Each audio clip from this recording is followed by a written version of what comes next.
केसविस अशा सगळी सोडल्या, भिंतीला तोंड केलंय तिनं. मटण आहे घरात तर मग आपण मटण घेऊन जाऊया.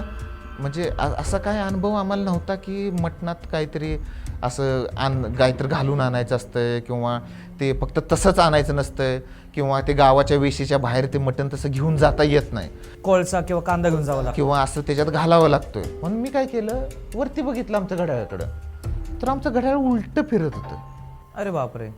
म्हणजे ते पूर्ण जे सेकंड काट्यापासून मिनिट काटा मी पूर्ण बघत होतो ते पूर्ण घड्याळ उलटं फिरत होतं. मग जसं टी व्ही बघत बघल का नाही, आतनं आवाज येतो जसं असं जसं घुमत्यात ना आवाज,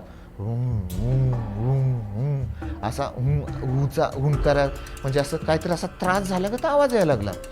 मग असं माझं काय लक्ष ह्याचं टी व्हीतच होतं.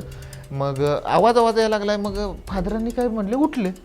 तिने काय केलं, आज जाऊन बघितलं तर आई झोपल्या, तिचं केसविस अशा सगळी सोडल्या, भिंतीला तोंड केलंय तिनं आणि ते काय बोलायला नाही, काय नाही. हा व्हिडिओ पूर्ण पाहण्यासाठी बायोमध्ये लिंक दिलेली आहे, लिंकवर क्लिक करा आणि मिस्ट्री टॉक्स यूट्यूब चॅनलला जाऊन पूर्ण व्हिडिओ पहा.